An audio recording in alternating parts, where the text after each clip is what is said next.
I love a good mystery. I really do. Give me a good mystery and I'm out of trouble for a long time. Well, now today's lessons do not fail because today's lessons bring us mystery. Because these stories are tough to explain. What is going on? We have the story of Moses going up to the mountain and coming face to face with God. And the wonder of that, the brilliance of that, the loveliness of divinity so empowers him, so completely overwhelms him that his face becomes radiant. So radiant that when he sees his people, it terrifies them. They don't know what to do with this. And so he covers himself with a veil. But because of the radiance, because of the connection with the Holy One, he is able to bring the law out to the people. He is able to bring the people to understanding God and following in a path that is fraught with difficulty. And so every time he goes to speak with God, he removes the veil and he soaks in the divine light, the divine beauty, the divine wisdom that gets him ready to do what God has called him to do. It is a brilliance of unparalleled magnitude. Beauty, absolute beauty, the divine at perfection, to be sure. Jesus today goes up to the mountain, another tall mountain with his followers. Peter, James, and John. There we go. They all go up to the mountain to pray. Important to remember that. They've gone to pray. And in the midst of prayer, something happens. Jesus is face to face with that same wondrous divinity. The brilliance of God so involves him, so completely overwhelms him, that he becomes radiant, shining from the inside out. His raiment aglow. It is absolutely, breathtakingly frightful for the disciples to see. They do not understand. Because how could you understand such a divine moment? And there beside Jesus is Moses and Elijah, the law and the prophets. And they're speaking together about Jesus' departure, about his time of moving toward Jerusalem and Golgotha. And during that time, something happens within the very self of Jesus. He is prepared to take those steps, those difficult, profound steps that lead him to the cross. Because of this divine light so infusing him with power, he is able to do just that. And in time, Elijah and Moses disappear and become part of Jesus' self. Jesus is the embodiment of it all, of everything, the law and the prophets. Indeed, later on, Jesus will say to his people, love the Lord your God with all your heart, and with all your soul, and with all your mind. This is the first and great commandment. And the second is like unto it, love your neighbor as yourself. On these two commandments hang all the law and the prophets. Everything within Scripture, everything in our lives is weighed against that one truth, the truth of love. The love of God, the love of Christ, the love of the light and the divinity and the beauty of the world. Love is the key. And prayer is how we get there. I have to tell you a story. Well, before I do that, I want to mention that throughout the Scriptures, we have experiences of people having divine interactions with the Holy One, light and love and wonder, and they're terrified. This Moses story was terrifying. The Transfiguration was terrifying. When the angel appears to the shepherds, they were terrified. And so I wonder, does God then decide, maybe instead of all the light at once, we give little beams at a time, little moments of divinity to help, to guide, to lead. Now, I have a story. Back in the early 90s, I was working toward holy orders, and I was unable to pray. I got it to this point where everything inside of me was dry, and I could not pray, and it was so frustrating. It had never happened to me before. I'd always had a very rich and wondrous prayer life that had sustained me over time, but for some reason, nothing worked. I did everything they said to do. Go to church, on your knees, up singing, whatever, do it, read, go, do. Nothing worked, and I was railing about it. unhappy about it. I had things to accomplish, and I needed my prayers. About that time, Mom and Dad invited all of the children, all my siblings, who were all grown with our own families, to join them at Sun River. So we all got in our cars and went to a big house they rented and started our weeks-long vacation.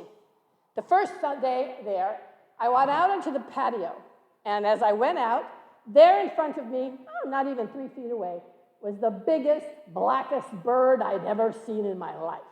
And it turned, had his back to me. He turned and he looked at me, and I looked at him, and we had this eye thing, this really powerful eye thing, like he was looking into my very soul.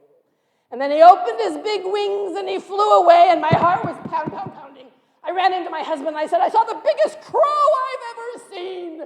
He said, no, honey, it was probably a raven. A raven, said I. Oh, my land. So I went back outside, and he came back again. This raven flew over my head and landed on the roof right there. And we had this eye thing again, intense. Boring through my soul were these eyes. Pretty soon he opened his big wings, and he flew away. And I was ecstatic.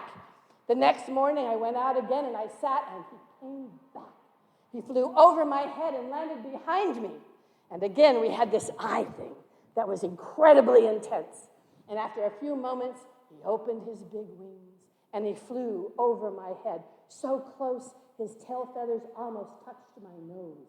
I could feel the wind of his wings. And as he soared up into the heavens, my prayers started with him. And I was ecstatically joyful that my prayers had started without my even knowing. It was the best moment, I can tell you. I ran inside and I called my spiritual director. You may know of her. Her name is Alla Bozart. She was one of the Philadelphia 11, ordained before it was allowed in our church.